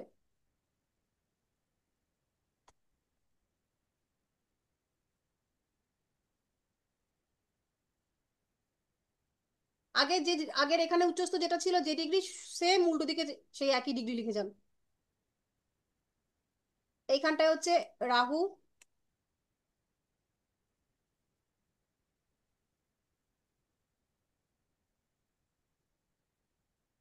এখানটায় হচ্ছে জুপিটার 0 থেকে 5, আর এখানে বুধ 0 থেকে 15।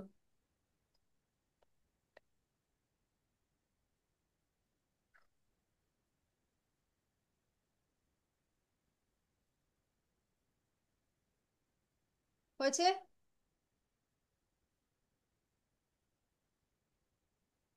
ঠিক উল্টো একটা মুখস্থ করবেন, একটা মুখস্থ করলেই উল্টো দিকটা মনে মনে রাখতে পারবেন। দেখুন এখানে যা আছে ঠিক তার উল্টো দিকে, উল্টো দিকে যে যে একদম দেখুন সান এখানটায় উচ্চস্থ, তো সান উল্টো দিকের ঘরটা নিচস্থ। শনি এখানে উচ্চস্থ, তো তার উল্টো দিকের ঘরটায় গিয়ে নিচস্থ। এক্স্যাক্টলি চন্দ্র এখানে উচ্চস্থ উচ্চস্থ, উল্টো দিকের ঘরে গিয়ে সে নিচস্থ। এই যে এই ঘরটা সে নিচস্থ। আবার দেখুন রাহু এই ঘরটায় উচ্চস্থ, উল্টো দিকের ঘরে গিয়ে সে এই যে নিচস্থ। আবার এখানটায় বৃহস্পতি এই ঘরটায় উচ্চস্থ, উল্টো দিকের ঘরে গিয়ে সে এই যে নিচস্থ। আবার মঙ্গল দেখুন এই ঘরটায় গিয়ে উচ্চস্থ, উল্টো দিকের ঘরে এই যে নিচস্থ।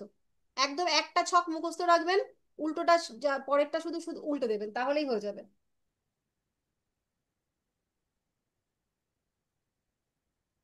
ঠিক আছে? ক্লিয়ার? ঠিক আছে ম্যাম। সামনের দিকে। ম্যাম, হ্যাঁ ম্যাম এই ডিগ্রিটা কি বোঝায়? মানে 0 to 15 হ্যাঁ, ডিগ্রি। প্রত্যেকটা রাশি সমান আমরা কত ডিগ্রি মনে করি? কত জানি প্রত্যেকটা রাশি সমান কত ডিগ্রি? 30 ডিগ্রি। তাহলে 30 30 30 ডিগ্রি। ডিগ্রি। তিরিশ মধ্যে ডিগ্রি থেকে 30 ডিগ্রির মধ্যে থেকে যদি এই রাশিতে ধরুন এখানে সান, এই সানটা এই মেষ রাশিতে অবস্থান করেছে কোনো একটা চার্টে, এবং সেই সান ডিগ্রি পেয়েছে হচ্ছে 9 ডিগ্রি, ঠিক? তাহলে 0 থেকে 10 ডিগ্রির মধ্যে রয়েছে। তাহলে এইখানে এই উচ্চস্তর ফলটা, এখানে যে উচ্চস্তর যে ফলটা সেটা সে চরম দেবে। টোটাল রাশিটাতেই আমরা উচ্চস্থ ধরবো, কিন্তু 0 ডিগ্রি 0 থেকে 9 ডিগ্রির মধ্যে যদি সান অবস্থান করে তাহলে সে উচ্চস্তর ফলটা চরম দেবে। বোঝা গেল? হ্যাঁ ম্যাম। ম্যাম। ম্যাম একেবারে রাহু সিম্পল। রাহু কেতু দৃষ্টি হলো না? হ্যাঁ সরি সরি, এটা তো মনে করে দিতে বলেছিলাম, লিখে নিন লিখে নিন। রাহু কেতুর দৃষ্টি হচ্ছে, রাহুর দৃষ্টি বৃহস্পতির মতন 5, 7, 9,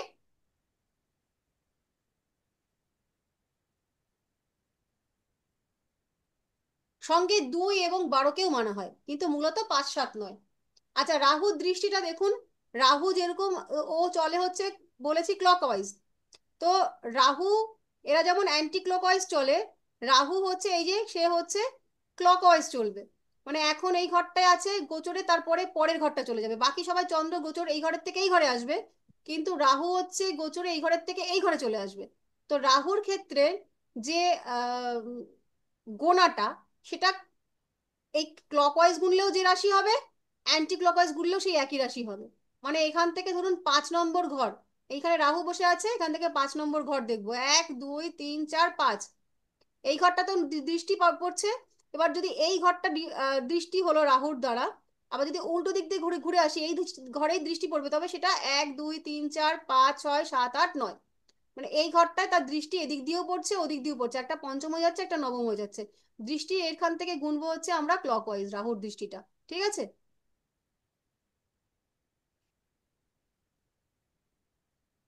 পঞ্চম, আচ্ছা, সপ্তম, নবম, দ্বাদশ। দ্বিতীয় এবং দ্বাদশ। ম্যাম তাহলে রাহু দৃষ্টিটা কি ক্লকওয়াইজ না অ্যান্টি ক্লকওয়াইজ ক্লকওয়াইজ, করতে হবে? Rahu clockwise, Rahu clockwise. একমাত্র ক্লকওয়াইজ, আর বাকি রাহুটা ক্লকওয়াইজ আর বাকি সবাই হচ্ছে অ্যান্টি ক্লকওয়াইজ। ম্যাডাম যখন কেতুটা? গুনবেন, যখন গুনবেন ক্লকওয়াইজ গুনুন আর অ্যান্টি ক্লকওয়াইজ গুনুন। ও যে যে রাশিটাতে ওর দৃষ্টি পড়েছে, এদিক দিয়ে গুনলেও সেই রাশিটা সেই রাশি আসবে, আবার এদিক দিয়ে গুনলেও সেই রাশিটা আসবে। মানে সেই ডিফেক্ট যে হয়ে গেল, এই ঘরটা ঘুরলো তো মানে এদিক দিয়ে গুনলেও সেই দৃষ্টিটা পেয়েছে, আবার এদিক দিয়ে গুনলেও সেই সেই রাশিটাই পাবে। আচ্ছা, রাহু কেতুর ওরকম যে আহ, এই দৃষ্টির মানে এই এরকম নেই। রাহু কেতুর দৃষ্টি, রাহুর দৃষ্টি সর্বদা আমরা খারাপই ধরবো। আচ্ছা, কেতু বৈদিক শাস্ত্র অনুযায়ী কেতুর যেহেতু মুন্ডু নেই, সেহেতু কেতুর কোনো দৃষ্টি নেই। তথাপি অনেক সময় কিছু মত অনুসারে কেতুর সপ্তম দৃষ্টিটা ধরা হয়, মানে উল্টো দিকের ঘরটা আহ, আহ, প্রভাবিত হয়।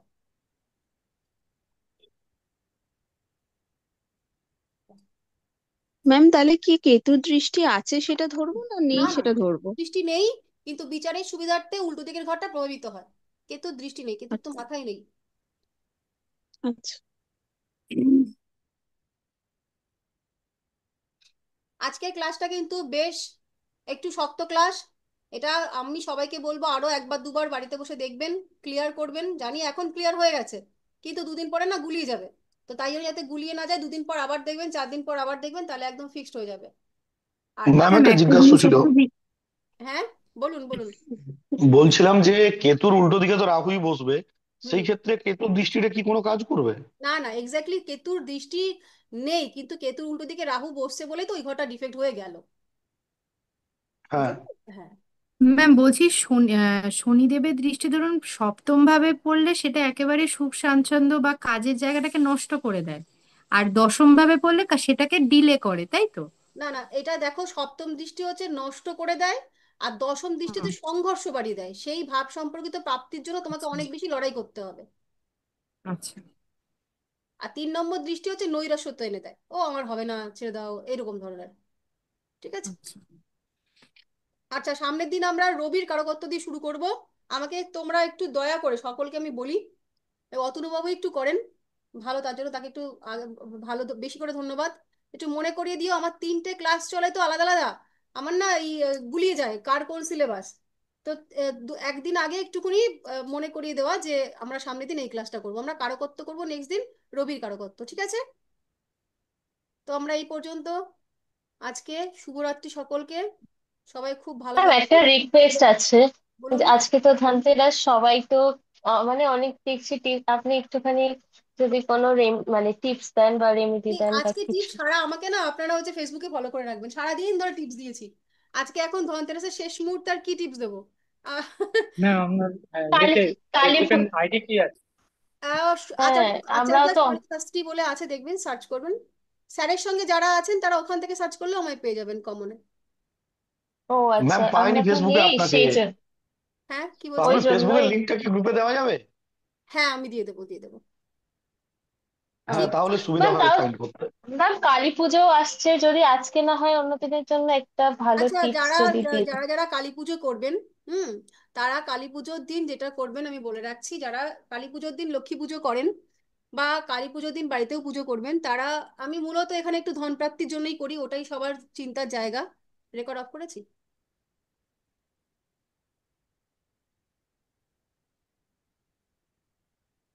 আচ্ছা, তো যাই হোক, রেকর্ডটা মনে হয় অফ। না ম্যাম রেকর্ডিংটা চলছে। হ্যাঁ, দাঁড়াও, রেকর্ডের অপশনই তো খুঁজে পাচ্ছি না। যাই হোক, একটা পুঁটুলি নেবে, লাল রঙের একটা শালু কাপড় নেবে। এই শালু কাপড়ের মধ্যে একটা লক্ষ্মী কড়ি, লক্ষ্মী কড়ি দশকর্মার দোকানে গেলে পাওয়া যাবে, একটা গোটা সুপুরি, একটা কাঁচা টাকার কয়েন, আর 11খানা ফুলযুক্ত লবঙ্গ। এই ফুলযুক্ত এই জিনিসটা টোটাল তাহলে কি কি বললাম, একটা লক্ষ্মী কড়ি, একটা 1 টাকার কয়েন, সুপারি, আর হচ্ছে 11খানা ফুলযুক্ত লবঙ্গ। এটা একটা লাল শালু কাপড়ের মধ্যে পোটলা করে বাঁধবে। বেঁধে ওই যে যখন অমাবস্যাটা লেগে যাবে, তোমাদের ঘরে যখন তোমরা পুজোটা দেবে, মা লক্ষ্মীর পাশে, বা তোমরা যে যে ভগবানকে পুজো করো না কেন, তার আসনে আর কি, ওটা একটু গোপন করে রেখে পুজো পাঠটা সম্পূর্ণ করবে। যার যেমন পুজো, মানে এমন ব্যাপার নেই যে পুরো পুজো পদ্ধতি কি ফলো করবো, ওই যে যেরকম তোমরা জল বাতাসা দিয়ে পুজো দাও সেরকম করলেই হবে। তারপর অমাবস্যাটা যখন ছেড়ে যাবে তখন ওই পুটুলিটা তুলে যাদের ব্যবসা জায়গাতে অর্থনৈতিক সমস্যা চলছে বা বাড়িতেও অর্থনৈতিক সমস্যা চলছে, তার যার বাড়ির ক্ষেত্রে তাকে বাড়িতে রাখতে বলবো, যার ব্যবসা ক্ষেত্র আছে তাকে ব্যবসার ক্ষেত্রে রাখতে বলবো। ওই পুটুলিটা তুলে তোমরা আলমারির উত্তর দিকে, উত্তর দিকটা হচ্ছে কুবেরের দিক, সম্পদের দিক, প্রসপারিটির দিক, যশের দিক, তো উত্তর দিকে মানে আলমারিতে রাখো বা যেখানেই রাখো গোপন ভাবে রাখবে যাতে তুমি ছাড়া অন্য কেউ না দেখে।